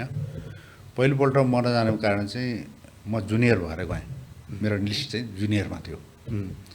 त्यति बेला कतिजना भए, थुप्रैजना भयो होला होइन। मेरो त्यस्तो तल नाम त थिएन, तर त्यति बेला चलन चाहिँ के थियो, अस्थायी र थायी गरेर लाने चलन थियो। थायी भनेको चाहिँ कर्मचारीहरूबाट जाने चाहिँ थायी न्यायाधीश हुन्थे, बाहिरबाट जाने सबै अस्थायी हुन्थ्यो। र ल थायीमा त जान सकिएन, कानुनै त्यस्तो भएपछि तलबाट जानेहरूमा अस्थायीमा त माथि हुनु पऱ्यो नि त। भन्दाखेरि त्यहाँ मेरै साथीहरू थिए होइन। अब उनीहरूले के भने कसो भने अब त्यतातिर पनि नजाउँ होइन। तर म तेस्रो कि चौथो नम्बरमा थिएँ। मलाई जसले प्रधान न्यायाधीशले मलाई भन्नुभएको, उहाँलाई सबै थाहा छ होइन। पछि सुन्नु पनि होला यो कुरा। को प्रधान न्यायाधीशले भन्नुभएको? किन नाम भन्नु? यति भनिसकेपछि त्यो नाम भन्नु चाहिँ के गाह्रो होला र? नाम नभन्नु होला, उहाँले जसले सुन्नुभएको छ उहाँले सुनिरहनु भएकै छ होइन। उहाँसँग पछि धेरैपल्ट कुरा भयो, कलेजमा नै आउनुभएको थियो, अहिले पनि उहाँसँग बारम्बार कुरा हुन्छ होइन। उहाँले बेलाएर सोध्नुहुन्छ, म पनि टेलिफोन गर्छु होइन। उहाँ अचम्म मान्दै कुराहरू हुन्छ। तपाईँलाई मैले त्यति भने, तपाईँ किन न्यायाधीश हुनु भएन भन्नुभयो। अब यस्तै हो श्रीमान, अब त्यो मलाई इच्छा लागेन भनेर भने होइन। अब सबै कुरा गरिनँ, तर मेरो इच्छा कुरा त्यति बेलाको कुरा चाहिँ के थियो, 2टा कुरा थियो। एउटा जुनियर भएँ, अस्ति भएको त्यसै मन पराइदिएन होइन। अनि दोस्रो चाहिँ अब यो पारिवारिक कुरा पनि हुन्छ। मेरो बच्चा त्यति बेला एसएलसी नै थियो होला, एसी भन्ने थिएन होला, एसएलसी दिने क्रममा थियो मेरो छोरी। म बाहिर गएपछि उसले पढ्दैन थियो होइन, उसको त बिग्रिन्थ्यो नि। म लिएर जाँदाखेरि सँगसँगै लिएर त पढाइ हुने कुरा भएन। म त्यहाँ केही दिनको न्यायाधीश भएर न्यायाधीश भनिनुभन्दा उसको भविष्य राम्रो बनाउनु त मेरो प्रमुख दायित्व हो नि त। म गइनँ। 2टा कुरा, एउटा म जुनियर भए यसो पनि मन परेन, दोस्रो कुरा उनीहरूको त्यो पनि सहायक कारण भयो, त्यस कारणले म गइनँ। दोस्रो पटक त म धेरै जुनियर भइसकेको थिएँ नि त, म किन जान्छु। अनि सर्वोच्चमा चाहिँ किन जान्छु? सर्वोच्चमा पनि त्यही हो। सर्वोच्चमा म जतिलाई जान चाहन्थेँ त्यतिलाई म भइनँ। त्यस पछाडि मभन्दा जुनियरहरू गइसकेको थिएँ। त्यस पछाडि म पुनरावेदन अगाडिबाटै म गइरहेको त गइनँ भने अब त्यहाँ म किन जान्छु, म जान्दिनँ। त्यही त पुनरावेदनको पनि सर्वोच्चको नि मैले त्यही प्रश्न दोहोऱ्याएँ तपाईँलाई। न्यायाधीश हुन नजानु भएको मान्छे यो चुनावी सरकारको 3.5 महिने मन्त्री खान चाहिँ जानुभयो होइन। यहाँ चाहिँ यस्तो कुरा हो, यो चाहिँ के हो भने वास्तवमा मेरो नेचरले मन जानु पर्थ्यो। तर जसरी आन्दोलन भयो, आन्दोलनमा के परिवर्तन हुन्छ भन्ने अलिकति अनुभूति भयो क्या मलाई। आन्दोलन हुनुभन्दा अगाडिको के परिवेशहरू हेरिरहेको थिएँ, यङहरूको मैले मनस्थिति पनि हेरिरहेको छु होइन, केही वर्षदेखि। यङहरूमा गर्ने ऊर्जा थुप्रो छ, गर्छु भन्ने चाहिँ थुप्रै एरियाहरू पनि छ क्या, उनीहरूले गर्न खोजिरहेछ। जस्तो भनौँ न इन्डिभिजुअल इफोर्टमा गर्ने कुराहरू त यङहरूले गरिरहेछ नि त, इनोभेसनको कामहरू गरिरहेछ, जस्तो फिजिकल इफोर्ट लाउने कुराहरू गरिरहेछ, जस्तो क्रिकेटमा होइन, ग्लोबल्ली नै एकदम ठुलो वाइ पाउने कुरा हो नि त, त्यो बक्सिङहरूमा भइरहेछ, अरू कुराहरू यस्तो थुप्रै कुराहरूमा त भएको छ नि त। भने अब केही युवाहरू इन्टरप्रिनर पनि भएर आएको छन्, उनीहरूले राम्रो इन्भाइरोमेन्ट पाउनु, उनीहरूले व्यापारमा राम्रो अरबपति पनि भइसकेका छन् भनेदेखि सबै डिफेक्ट चाहिँ यो सिस्टममा, कानुनमा र त्यहाँ बस्ने प्रशासनमा रहेछ भन्ने मेरो निष्कर्ष हो क्या। र मलाई के लागेको थियो भने त्यो ठाउँमा गयो भने के सुधार गरियो भने म अहिले पनि भन्छु, म क्लासमा पनि भन्छु, तपाईँहरू सबै अरबपति हुनु, तपाईँहरूलाई मैले यहाँ ट्रेड पढाएको के का लागि, तपाईँ जाहिर खानलाई पढाएको होइन, त्यसो नराख्नुहोस्, तपाईँहरू अहिलेदेखि व्यवसाय सुरु गर्नुहोस्। तपाईँहरू राज्यले राम्रो नीति ल्यायो भने तपाईँहरूले लोन त दिन्छ नि त, अहिले पनि 33 लाख दिएछ, त्यो 50 लाख गर्नु सकिएला, राज्यले गर्न सक्ला, तपाईँ व्यवसाय गर्नुहोस् न, राज्यले धनी हुनुहोस्, तपाईँ धनी हुनु भने राज्य धनी हुनु हो, राज्य धनी भनेको सबै मान्छे गरिब नहुनु हो, गरिब नहुनु भनेको कोही पनि यहाँ भनौँ न मजदुर नहुनु हो, मजदुरको खोजी गरेर मजदुरको कामको लागि विदेशमा जाने, त्यो 20,000को जागिरको लागि, योभन्दा दयनीय कुरा के हुन्छ? बाहिर गएर तपाईँ हाम्रो इमेज चाहिँ के हुन्छ त? म मन्त्री भएँ, म मन्त्री भएर गएको भने म मन्त्री हुँदै भन्थेँ, भएको बेला नि मैले भने म बाहिर गएँ भने मेरो हैसियत भनेको मजदुर हो, किनभने मजदुरको मुलुकको मान्छे हो नि त, म त आइडेन्टिटी त मजदुर छ नि त। तपाईँहरू सबै धनी कन्ट्रीको म एउटा मन्त्री हो, मेरो इज्जत त्यसरी बढ्छ घट्छ। त्यसैले गर्दाखेरि राज्य बनाउने भनेको आफू बनिने होइन नि त, राज्य बनिने भनेको आम नागरिक बनाउने हो। आम नागरिक बन्नको लागि सिस्टम चाहियो, कानुनहरू इफेक्टिभ हुनुपऱ्यो, फङ्सनल हुनुपऱ्यो। त्यसैले गर्दाखेरि यो कुराहरू गर्न सकिन्छ कि भन्ने एक किसिमको अलिकति आश थियो कि, झिनो आश, केही गर्न सकिन्छ कि भन्ने हिसाबले म गएको। तर यति छोटो तपाईँ मन्त्रीमा अघिल्लो दिनसम्म पनि हाम्रो भेट भइरहेको थियो गृहले, भइरहेको थियो, भोलिपल्ट तपाईँ एकाएक मन्त्री भएर जानुभयो, हामीले त एकछिन सक पनि भयौँ होइन, र कार्यकाल मेरो सानो छ भन्ने पनि थाहा थियो, तर यति सानो कार्यकाल पनि केही गर्न सकिन्छ भन्ने विश्वास थियो तपाईँलाई? होइन, मलाई केही गर्न सकिन्छ है भन्ने थियो, किनभने सबै बिगारेको माथिबाटै हो भन्ने मलाई थाहा थियो।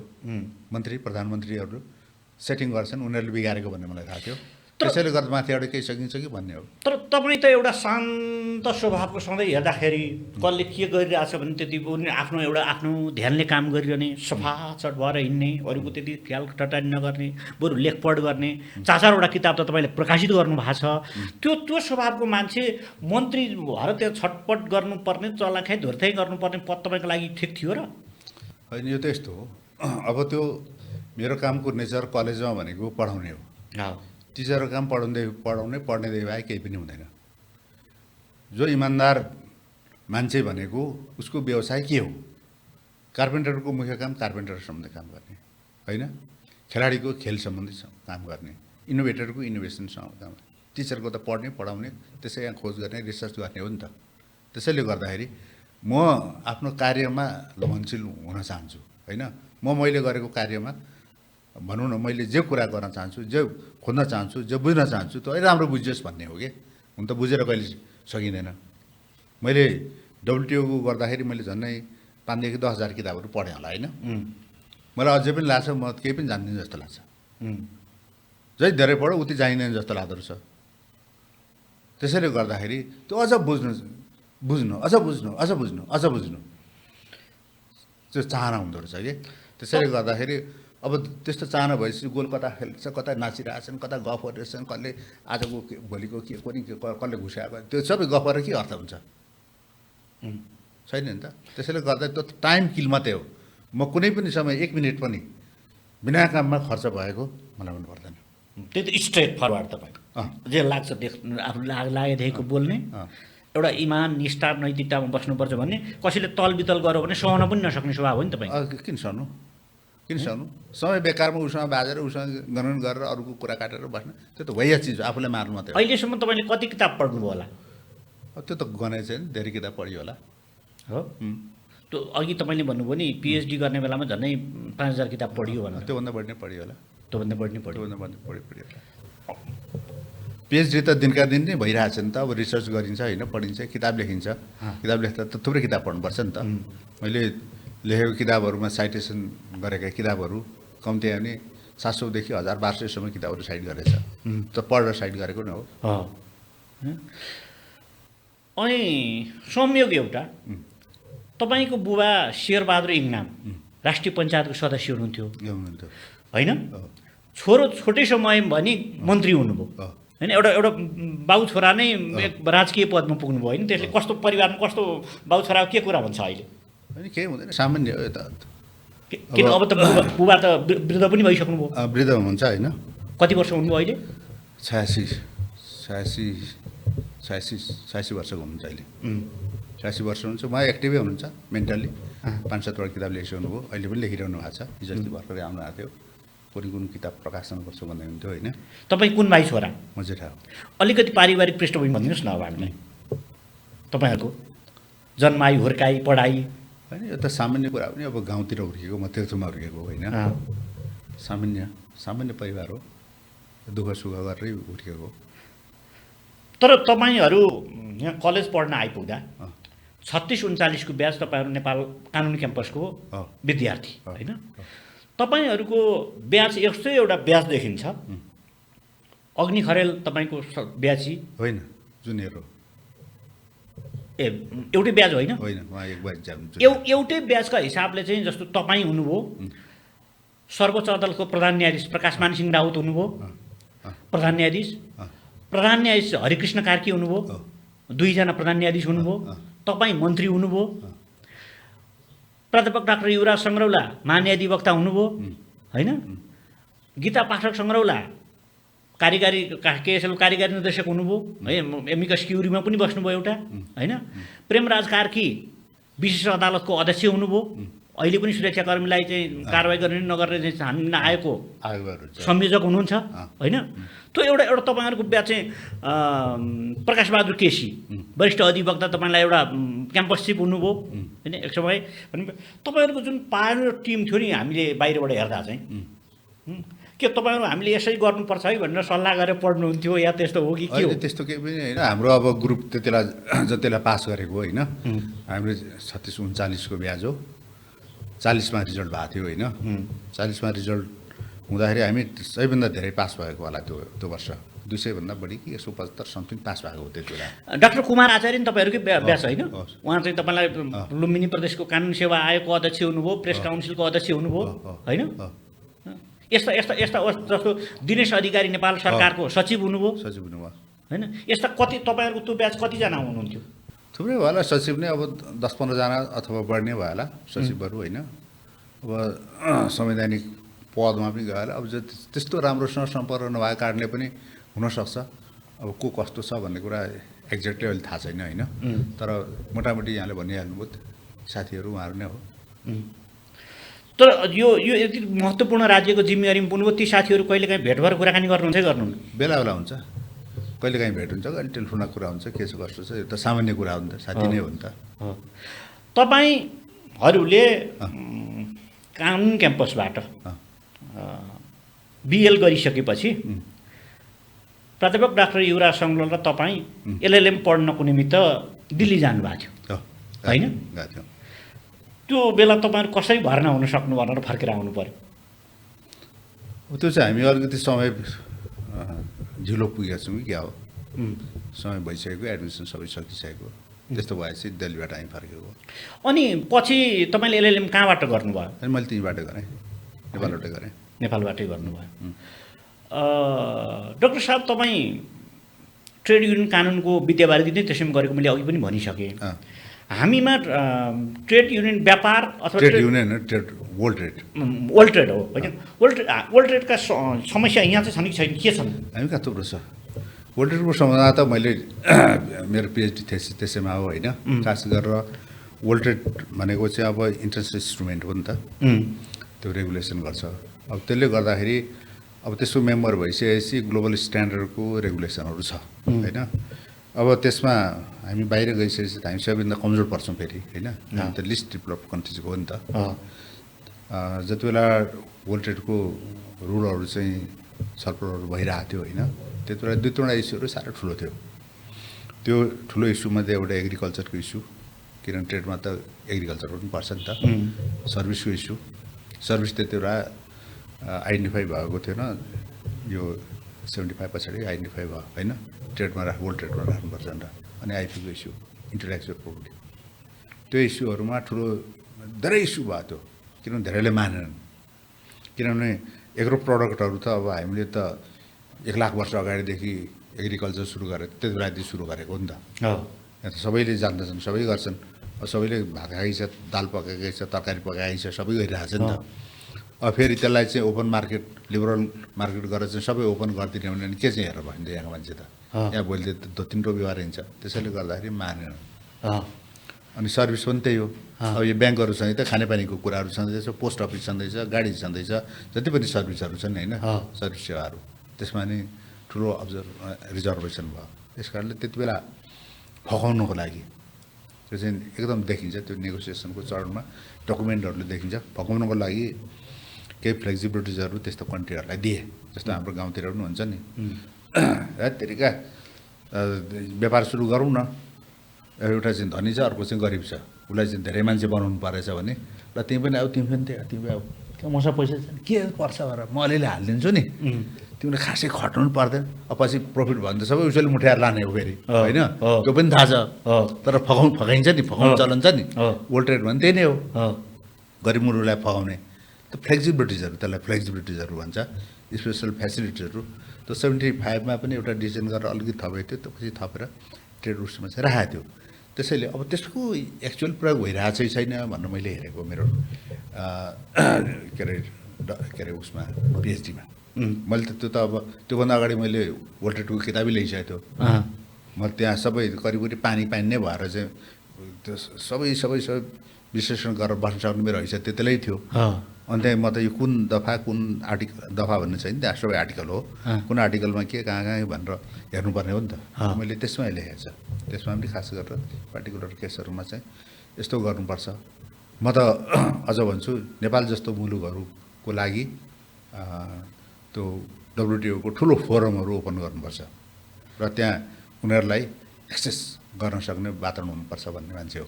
अब हामी फेरि एकचोटि सिंहदरबारतिर फर्कनु सक्छ। तपाईँले आफ्नो कार्यक्रममा, मन्त्रालयमा कार्यक्रम राखेर तिमीहरू घोषिया भयौ हौ, म फेल भएँ, तिमीहरू पास भयौ भनेर भन्नुभयो। तर त्यो लगत्तै तत्कालीन प्रधानमन्त्री सुशीला कार्कीले पनि राष्ट्रिय समाचार समिति राष्ट्र सल्लाह अन्तर्वार्ता दिएर कर्मचारीहरू घोषिया छन् भन्नुभयो। तपाईँ उहाँको क्याबिनेटको मन्त्रीले र उहाँ मन्त्री हुनुभयो। त्यसबाहेक तपाईँ नेपाल सरकारका 2 जना पूर्व मुख्य सचिव भइसक्नुभएका लीलामणि पौडेल र डाक्टर बिमल कोइरालाले पूर्व मुख्य सचिवहरू नै कर्मचारी तन्त्र पुनर्संरचना गर्नुपर्छ भन्नुभएको छ पटक पटक। उहाँले त प्रतिवेदन दिनुभएको छ, प्रतिवेदन दिनुभएको छ। बिमल कोइराला र अहिलेको मुख्य सचिव को भएर चाहिँ प्रतिवेदन दिनुभएको छ, प्रतिवेदन दिनुभएको छ। र गिरिजा प्रसाद कोइरालादेखि सुशीला कार्कीसम्म आइपुग्दा जो त्यो बिचमा थुप्रै प्रधानमन्त्री, मैले नाम छुटाएँ, मतलब ती सबै प्रधानमन्त्रीले यो कर्मचारी तन्त्रप्रति असन्तुष्टि बोक्नु भएको छ, जहिले पनि असहयोगी भयो, घोषिया भयो भन्ने। तर यो कर्मचारी तन्त्रलाई रिफर्म गर्ने कोही पनि तयार छैन, किन? उहाँहरूले बिगारेको नि त, उहाँहरूले नै युनियन बनाउनु हो, त्यो लबिङ गर्न थाल्नुभयो, यो मेरो कर्मचारी, त्यो तेरो कर्मचारी, के को आधारमा? पोलिटिकल त्यो उसको आधारमा, लबिङको आधारमा, योग्यताको आधारमा त भएन नि त। गर्नु पर्थ्यो कि योग्यताको आधारमा गर्नुपर्थ्यो, इमान्दारित्वको आधारमा गर्नुपर्थ्यो, किनभने मुख्य त्यो इन्डिकेटर त्यही हो नि त। राम्रो रिजल्ट निकाल्यो भने त योग्य हुनु पऱ्यो, इमान्दार हुनु पऱ्यो। उहाँले के गर्नुभयो? योग्य पनि चाहिएन, इमान्दार पनि चाहिएन, आफ्नो चाहियो, आफ्नो पार्टीको चाहियो। आफ्नो पार्टीको चाहिएपछि त उसले लातानेको, उसले सरापेको सबै थाम्रा आउनु पऱ्यो नि त। घुसिया छ भने त्यो पनि यो मेरो मान्छे नचला भन्नु पऱ्यो। ऊ बिचौलिया छ भने ल त्यसलाई नसु भनेर भन्नु पऱ्यो, किनभने उसले त अन्त नाटक गर्न थालिहाल्छ नि त। यो हामी चाहिँ फल्ना ठाउँमा लागेको, यसले गर्दा चाहिँ यस्तो गर, फल्ना पार्टीले यस्तो गर, फल्ना सरकार भन्न थालिहाल्छ भनेपछि बिगारे त उहाँले हो नि त। उहाँहरूले त्यो उहाँहरूले भन्न बेकार छ, पूर्व मन्त्रीहरूले, पूर्व प्रधानमन्त्रीहरूले। र जहाँसम्म प्रधानमन्त्री सुशीला कार्कीको कुरा गर्नु, उहाँले भन्नु त स्वाभाविक हो नि त, किन उहाँले देख्नुभयो, उहाँले भोग्नुभयो। र त्यहाँ भएका पछि हामी 9 जना, उहाँसहित 10 जना, हामी 9 जना मन्त्रीहरू थियौँ होइन, 4 जना त राजीनामा जानुभयो। उहाँहरू धेरैले भन्नु भएन यो कुरा किन नभनेको त त्यो त उहाँहरू आफ्नो कुरा पनि हो। लोकसभा यसैमा यो बालेन्द्र सरकारले यो कर्मचारी भत्ताभुङ्ग भइसकेको या मानसिक रूपमै भ्रष्ट भइसकेको यो कर्मचारी तन्त्रलाई लिगमा ल्याउला, पुनर्संरचना गर्ला? त्यो ल्याउनै पर्छ, नल्याए देश कसरी बनाउनु त?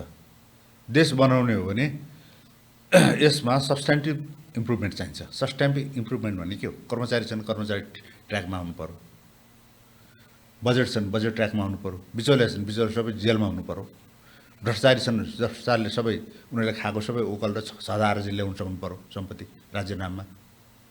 घुसा पैसा छ भने कहाँ छ? स्विजरल्यान्ड छ कि कुन कुन देशमा छ, फ्रान्समा, जर्मनीमा, दुनियाँ ठाउँमा नाम सुनिन्छ, मलेसियामा, त्यसै पैसा ल्याउनु पर्यो नि त। र ती मान्छेहरूलाई भित्र हालिदिनु पर्यो र उनीहरूलाई पुरै छराइ पनि दिनु पर्यो र उनीहरू जिन्दगीभरको लागि अघिको पनि बनाइदिनु पर्यो। तर यो काम त्यति सजिलो छ र? सजिलो चाहिँ छैन, सजिलो छैन त्यसमा। तर जो मान्छे इमान्दार छ, जो राज्य बनाउँछु भन्छ, राज्यको हितमा हित चाहन्छ, त्यो मान्छेले सहयोग गर्छ, जुनसुकै पार्टीको भए पनि अहिलेसम्म। किनभने यो जेनेरेसनसम्म आइपुग्दा कुनै पनि पार्टीको नभएको मान्छे छैन, होइन? कुनै न कुनै पार्टीसँग पहिला भोट हालेको उसको कार्यकर्ता पनि सम्मत भएको होला, त्यो मान्छे छ, तर उसले सहयोग गर्छ, यो विश्वास चाहिँ मलाई पनि लाग्छ। त्यसैले गर्दाखेरि बालेन सरकार होइन, बालेन्द्र शाह धेरै कठोर प्रयास गरेछ नि त। त्यो त रिक्स पनि हो नि त, जिन्दगीको रिक्स हो त्यो त। असफल भयो भने त फेरि अरूले पनि गर्ने त त्यस्तै गर्छ नि त। ठुलो रिक्स लिएर काम गरेछ तर राज्यको लागि हो। तर यसैले गर्दाखेरि आम नागरिकको खास गरेर यङहरू जो इमान्दार छन् उनीहरूले बालेन सरकारलाई सपोर्ट गर्नुपर्छ भन्छु। कर्मचारी सुधार गर्नलाई, युनियन हटाउनलाई, विद्यार्थी सङ्गठन हटाउनलाई, र जो अहिले भूमि को नाममा जुन नौटङ्गी गरिरहेछन् होइन, यिनीहरूले पनि सहयोग गर्नुपर्छ। त्यहाँ अधिकांश जो पीडित छन्, भूमि पीडितहरू भूमि पीडित कराएकै छैन, सबै बिचौलिया त्यहाँ खाने मान्छेहरू जसले मोज मस्ती गरिरहेछ उनीहरू कराइरहेछन्, लगानी गरिरहेछ। तर बालेन सरकार पनि एउटा घेराबन्दीमा बिस्तारै त्यो स्वार्थ प्रेरित हिजो काङ्ग्रेस, एमाले, माओवादी अरू लगायत सत्तामा पुग्नेहरूलाई घेर्ने तत्त्व थिए नि, बिचौलिया माफिया तत्त्व, त्यो तत्त्व बिस्तारै बालेनको समूह रासोबामा पुगिसक्यो, त्यसले गर्न देला काम? होइन, त्यो अब त्यसको रिफ्लेक्सन त काममा देखिन्छ होइन, त्यो अहिले शङ्का गर्ने कामै छैन। किन भन्नु न, जस्तो बालेनले गरेको काम, बालेन सरकारले गरेको काम बिचौलियाको पक्षमा भयो होइन, बालेन सरकारले गरेको पनि राज्यको हितमा भयो। त्यतिलाई बुझ्नुपर्छ, बालेन सरकार बिचौलियाबाट अब पुरा घेरे काम गर्न नसक्ने, उसै काम गर्ने भए, उसको एजेन्ट भयो भनेर भन्नुपर्छ। अहिले त त्यसो गरे त छैन, छैन। अहिले त अब एउटा नराम्रो परिस्थिति चाहिँ सिर्जना भएको छ। अब त्यो परिस्थिति भने के हो त? बालेन सरकारले जति पनि काम गर्नु खोजेको छ, हिजोअस्ति भर्खर अब त्यो भनौँ न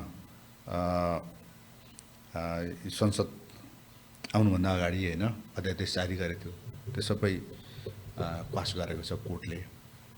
अब त्यहाँ त सङ्घ सङ्गठनको कुरा थियो, विद्यार्थी युनियनको कुराहरू थियो होइन, केही एपोइन्टमेन्टका कुराहरू थिए, यी सबै कुराहरू थियो। अब त्यसो गरेपछि त्यसले चाहिँ नकारात्मक असर चाहिँ गर्छ। अब यो चाहिँ धेरै गम्भीर कुरा हुन्छ। यसले फेरि राज्यलाई त्यही ठाउँमा पुर्याउँछ कि भन्ने एउटा डर चाहिँ हुन्छ। तर मलाई के लाग्छ भने, तर त्यही त यसबाट हेर्दा त हाम्रो अदालत त यथास्थितिको संरक्षक भयो नि, भयो त। त्यसैले गर्दाखेरि अब अदालतको सम्बन्धमा म अहिले केही पनि कुरा गर्दिनँ, हाम्रो विषय त्यो पनि होइन अहिले होइन। तर अदालतले, एउटा सामान्य अदालतले एउटा के गर्नुपर्छ त भन्दाखेरि, अदालत भनेको त्यस्तो अर्को कुनै चिज होइन जो राज्यकै एउटा अङ्ग हो। अदालतले राज्य बिग्रिएको छ भने कार्यपालिकाको समर्थन गर्नुपर्छ म भन्दैन, तर राज्य बिग्रिएको छन्, राज्य सपार्ने काम अदालतको हो, अदालतको काम पनि हो। र अहिलेसम्म के भयो त भन्दाखेरि अदालत पनि त बिचौलियाले घेरिएको थियो नि त। यो त सार्वजनिक भइसकेको कुरा हो नि त धेरै पहिलादेखि। सबै त्यहाँ त बिचौलियाले नै सञ्चालन गरेको जस्तो देखिने गरी त्यस रिजल्ट पनि त आएको हो नि त। त्यसैले गर्दाखेरि त्यसको पर्फर्मेन्समा जस्तो अदालतले जुन अहिले गरिरहेछ, जस्तो कामहरू गरिरहेछ, यसले आम समर्थन पाउँछ जस्तो मलाई लाग्दैन। किनभने यसको इतिहास चाहिँ राम्रो भएन के। अहिले कोही पनि भन्दैन अदालत चाहिँ निष्पक्ष छ, अदालतले निष्पक्ष ढङ्गबाट सहज ढङ्गबाट चाहिँ म न्याय पाउँछु, समयमा पाउँछु त कसैले भन्दैन नि त। त्यहाँ जाने बित्तिकै कि न्यायाधीश चिने हुनु पऱ्यो, न्यायाधीशले घुस खुवाउनुपर्छ, कि वकिल चाहिँ एउटा सानो 1000 को इस्यु भए पनि 1 लाख खर्च गरेर चाहिँ वकिलहरू हायर गरेर जानुपर्छ र gang gang gang gang gang गरेर एउटा न्यायाधीशले 20 तिरबाट ख्याङ ख्याङ ख्याङ कराएर उसलाई बाध्य बनाएर चाहिँ एउटा निर्णय गर्न लाउनुपर्छ भन्ने खालको मानसिकता छ नि त। यो त राम्रो कुरा होइन नि त।